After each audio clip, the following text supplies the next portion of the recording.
I hope आप सभी ठीक होंगे और आपकी जो पढ़ाई है वो भी अच्छे से चल रही होगी। ठीक है, देखिए इसमें जो आपका दूसरा लेसन था गॉस की प्रमेय वाला, उसमें एक छोटा सा टॉपिक रह गया था आपका वैद्युत फ्लक्स। ठीक है, ये आज का टॉपिक करा के और इसके जो भी न्यूमेरिकल होंगे इंपोर्टेंट वाले वो आज निपटा दिए जाएंगे। ठीक है, तो शुरू से आखिर तक आपको वीडियो देखनी है, समझ में तभी आएगा। ठीक है ना, ध्यान से आपको वीडियो देखनी है। अगर आप जल्दबाजी करेंगे, आपने पूरी साल जल्दबाजी की होगी, कोरोना से के कारण भी जल्दबाजी की है, तो अब अगर आप जल्दबाजी करेंगे तो आपको समझ में नहीं आएगा। इसलिए वीडियो को शुरू से लेकर अंत तक जरूर देखें, तभी कुछ समझ में आएगा। ठीक है, अब वैद्युत फ्लक्स की बात करेंगे। देखो इलेक्ट्रिक फ्लक्स होता क्या है। ठीक, देखो आपको यहां से एक नाम सीधा सीधा दिख रहा है, वैद्युत। ठीक है, अब जिसका नाम होता है उसका भी प्रभाव होता है। ठीक है नहीं, तो जैसे देखिए आपका वैद्युत फ्लक्स है, तो ये वैद्युत फ्लक्स जो होता है ये वैद्युत क्षेत्र का गुण होता है। किसका होता है? वैद्युत क्षेत्र का गुण। ये बात आपको समझ में आनी चाहिए, यानी वैद्युत फ्लक्स जो है वो आपका एक वैद्युत क्षेत्र का ही पार्ट है। ठीक है ना। अब वैद्युत क्षेत्र क्या होता है? वैद्युत क्षेत्र को हम किससे प्रदर्शित करते हैं? वैद्युत बल रेखाओं की संख्या से। वैद्युत बल रेखाओं की संख्या से। बात आ रही होगी समझ में। देखो जो वैद्युत फ्लक्स है ये वैद्युत क्षेत्र का ही गुण है, और वैद्युत क्षेत्र क्या होता है? वैद्युत बल रेखाओं की संख्या, जहां पे कम भी हो सकती है और ज्यादा भी हो सकती है, कोई भी स्थायी रूप इसका नहीं है। ठीक है, कॉपी पेन निकाल लीजिए और आराम से इसको नोट करते रहिए। तो वैद्युत फ्लक्स क्या हो जाएगा? वैद्युत फ्लक्स, देखो अब मैं इसकी परिभाषा लिख दे रहा हूं। किसी काल्पनिक पृष्ठ से, किसी काल्पनिक पृष्ठ से होकर गुजरने वाली वैद्युत बल रेखाओं की संख्या की माप वैद्युत फ्लक्स कहलाती है। वैद्युत फ्लक्स कहलाती है। ठीक है, देखिए वैद्युत फ्लक्स यानी कि जब वैद्युत फ्लक्स होगा तो उसमें वैद्युत क्षेत्र होगा। अब क्षेत्र होगा तो आपको ये समझ में, एरिया जब आपके पास रहेगा तो एरिया होने के लिए आपको उसमें सर्वप्रथम क्या होना चाहिए? कोई पृष्ठ होना चाहिए। क्या होना चाहिए? पृष्ठ। और जब पृष्ठ होगा उसके अंदर आप इलेक्ट्रिक सप्लाई करोगे तो उसमें बहुत सारी बल रेखाएं क्या होंगी? उत्पन्न होंगी। बात आ रही समझ में नहीं? तो वहीं से हमने लिया किसी काल्पनिक पृष्ठ, यानी कि जो वैद्युत क्षेत्र होगा उसके लिए उत्पन्न होने के लिए हमको किसी ना किसी एरिया की आवश्यकता होगी। तो किसी काल्पनिक पृष्ठ से होकर गुजरने वाली वैद्युत बल रेखाओं की संख्या की माप क्या कहलाती है? वैद्युत फ्लक्स कहलाती है। इसे फाई ई से प्रदर्शित करते हैं। किससे प्रदर्शित करते हैं? इसे फाई ई से प्रदर्शित करते हैं। ठीक है, ये बात आपको समझ में आ रही होगी। ये एक क्या है? आपकी अदिश राशि है। कैसी है? अदिश राशि। ये भी पूछ लेता है कभी कभी। ठीक है ना, तो जितने भी इंपॉर्टेंट फैक्ट है मैं नोट कराते चलूंगा, आपका देख लेना। ठीक है, वीडियो को शुरू से अंत तक जरूर देखना, क्योंकि आज जितने भी फॉर्मूले होंगे वो रिपीटेड होंगे और न्यूमेरिकल जो होंगे वो सभी इस वीडियो में कराए जाएंगे। ठीक है ना, तो वैद्युत फ्लक्स क्या है? सर्वप्रथम वैद्युत फ्लक्स, देखो वैद्युत के ही नाम से हमने इसको पकड़ लिया। अब ये क्या है? एक वैद्युत क्षेत्र का ही गुण है, यानी एक उसका ही पार्ट है। ठीक है, अब वैद्युत क्षेत्र क्या होता है? वैद्युत क्षेत्र है वैद्युत बल रेखाओं की संख्या। ठीक है नहीं, अब वैद्युत क्षेत्र होगा तो कोई ना कोई जब क्षेत्र होगा तो उसके लिए किसी ना किसी हमको एरिया अर्थात स्पेस की आवश्यकता होगी, स्थान की आवश्यकता होगी। तो वहीं से हमने ले लिया कि किसी काल्पनिक पृष्ठ से होकर गुजरने वाली वैद्युत बल रेखाओं की संख्या की माप वैद्युत फ्लक्स कहलाती है। इसे फाई ई से प्रदर्शित करते हैं, और ये क्या है? आपकी एक अदिश राशि है। ठीक है नहीं, तो फाई ई बराबर इसका जो फॉर्मूला निकलता है surface integral E vector dot D A vector. ठीक है नहीं, अब यहां से तो इसको देखो थोड़ा सॉल्व कर ले रहे हैं। फाई ई बराबर सरफेस इंटीग्रल, इसमें हम प्रॉपर्टी लगा सकते हैं ए वेक्टर डॉट बी वेक्टर की। तो इसमें जो प्रॉपर्टीज होती है ये होती है आपकी ए बी कॉस थीटा, ठीक है। तो यहां से लगा देंगे ए, यहां से लगेगा आपका ई डी ए कॉस थीटा, ठीक है। एंगल आपका नियत रहेगा, वैद्युत क्षेत्र तो प्रत्येक बिंदु पर समान रहेगा। अगर मान लीजिए आपका ये पूरा कोई पृष्ठ है तो किसी भी पृष्ठ पर जो वैद्युत क्षेत्र का मान रहेगा वो क्या रहेगा, समान रहेगा, ठीक है। नहीं तो फाई ई बराबर, यहां से आप ई बाहर निकाल सकते हैं, कॉस थीटा को बाहर निकाल सकते हैं, स्थायी जो रहेगा यानी जो अपवर्तित रहेगा परिवर्तित रहेगा वो क्या रहेगा आपका डी ए। क्षेत्रफल परिवर्तित होगा, क्षेत्रफल अगर आपका कम रहेगा तो वैद्युत बल रेखाओं की संख्या कम रहेगी, और यदि आपका क्षेत्रफल अधिक है तो वैद्युत बल रेखाओं की संख्या अधिक रहेगी। ये सामान्यतः कोई कठिन बात नहीं है। तो अब ये पूरा इंटीग्रल हो गया, पूरा देखो फाई ई बराबर, इसका जब इंटीग्रल करेंगे तो ये सरफेस इंटीग्रल ये पूरा एरिया हो जाएगा ई ए कॉस थीटा, ठीक है। नहीं तो ये बात आपको समझ में आ रही होगी, कोई दिक्कत वाली बात नहीं है। Surface integral E vector dot D A vector होता है आपका वैद्युत फ्लक्स, इसकी हमने प्रॉपर्टी लगा दी ए बी कॉस थीटा, तो ई डी ए कॉस थीटा हो जाएगा। यहाँ से ई और कॉस थीटा को हमने बाहर निकाल लिया, क्यों निकाल लिया, वैद्युत क्षेत्र भी प्रत्येक बिंदु पर समान रहेगा। कॉस थीटा अर्थात जो एंगल क्रिएट होगा वो भी किसी न किसी बिंदु से ही होगा, ठीक है। चेंज क्या होगा, सरफेस चेंज होगा, क्योंकि ज्यादा बल रेखाएं भी उत्पन्न हो सकती है, कम भी हो सकती है, तो उसकी कोई गारंटी नहीं है, ठीक है। नहीं तो यहाँ से इसका जो मान होगा इस पूरे का ये हो गया आपका ई कॉस थीटा। अब देखो इसके मात्रक और विमावन निकाल लें, फिर चलते हैं हम क्या कहते हैं न्यूमेरिकल्स की तरफ, ठीक है। अब देखो यहां से मात्रक और विमा निकालेंगे, मात्रक तथा विमा, ठीक है। मात्रक और विमा निकालने के लिए क्या करेंगे, देखो फॉर्मूला आपके दिमाग में ये है ही, फाई ई बराबर अभी हमने निकाला है ई ए कॉस थीटा, ठीक है। एक फॉर्मूला आप अगर ध्यान में रखते हैं तो आपको 4 बेनिफिट्स होंगे। सर्वप्रथम आप परिभाषा उसको डिफाइन करने में आसानी रहेगी, मात्रक निकलेगा, विमा निकलेगी, और आपको न्यूमेरिकल करने में भी बहुत ही आसानी रहेगी। इसलिए आप फॉर्मूलों को थोड़ा ध्यान में रखने की कोशिश करें।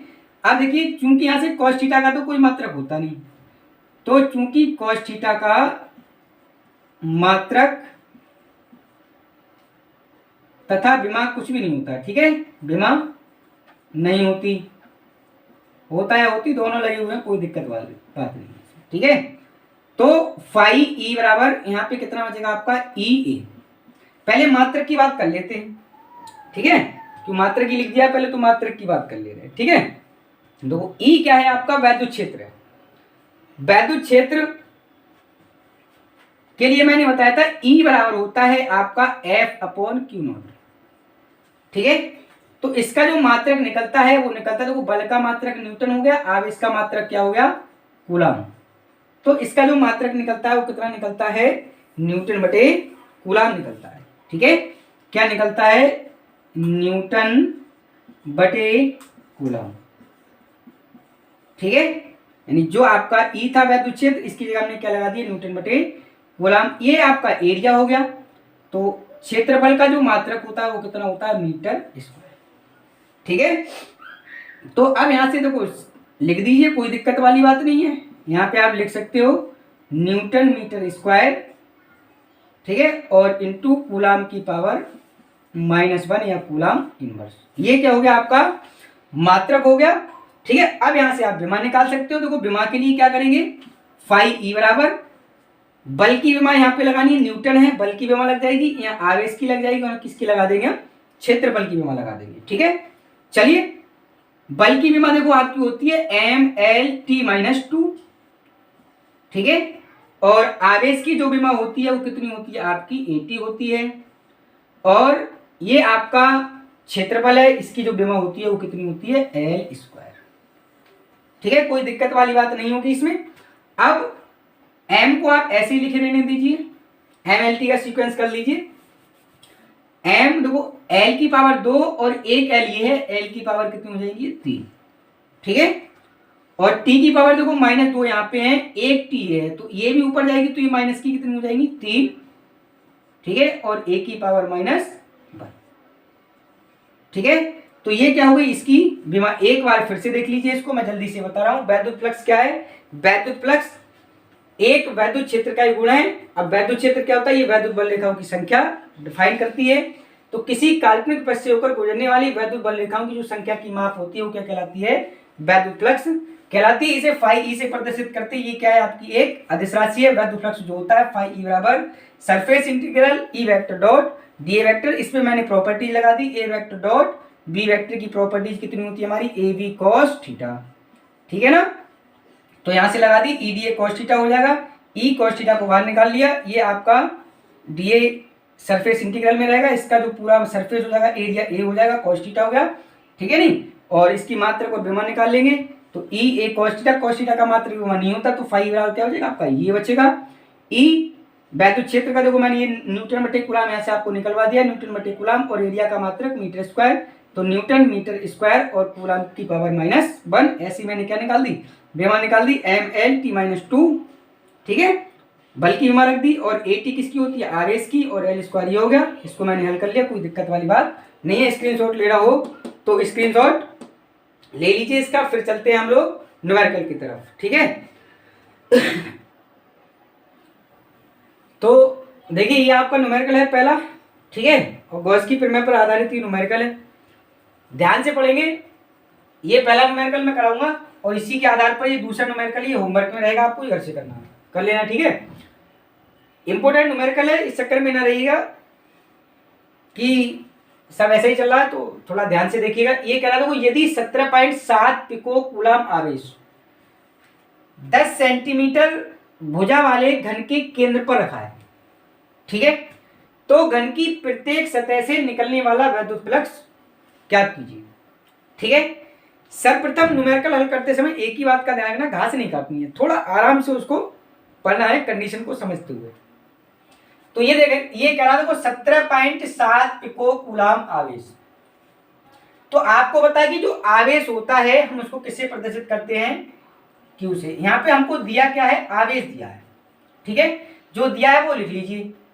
क्यू बराबर दे रहा है आपके लिए 17.7 पिको कूलम। ठीक है?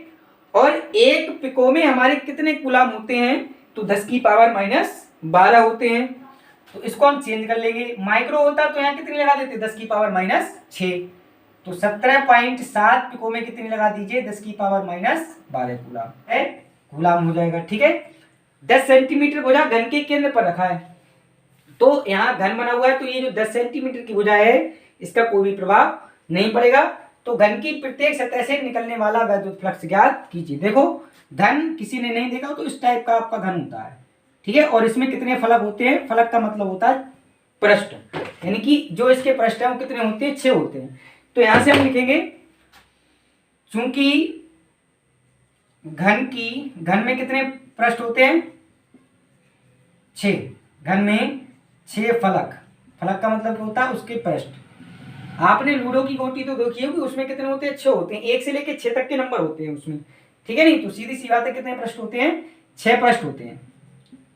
ठीक है नहीं? क्योंकि ये कह रहा है कि प्रत्येक, अगर ये कहता कि कुल वैद्युत फ्लक्स निकलने ज्ञात कीजिए, तो कुल का मतलब हम सीधे सीधे गॉस की प्रमेय लगाए थे। लेकिन अब वो आवेश जो 6 जगह डिवाइड करवा रहा है, क्योंकि प्रत्येक से निकलवा रहा है। किससे निकलवा रहा है? प्रत्येक से। तो यहां से तब घन की प्रत्येक सतह से गुजरने वाला वैद्युत फ्लक्स। ठीक है? अब वैद्युत फ्लक्स के लिए देखो मैंने बताया था आपको गॉस की प्रमेय लगानी पड़ेगी। फाई ई बराबर Q/ε0 होता है। ठीक? अब यहां पर भी एक गलती आप लोग जल्दी करोगे। देखो 6 पृष्ठ होते हैं, तो उसमें क्या करना है? आपको 6 से भाग कर देनी है।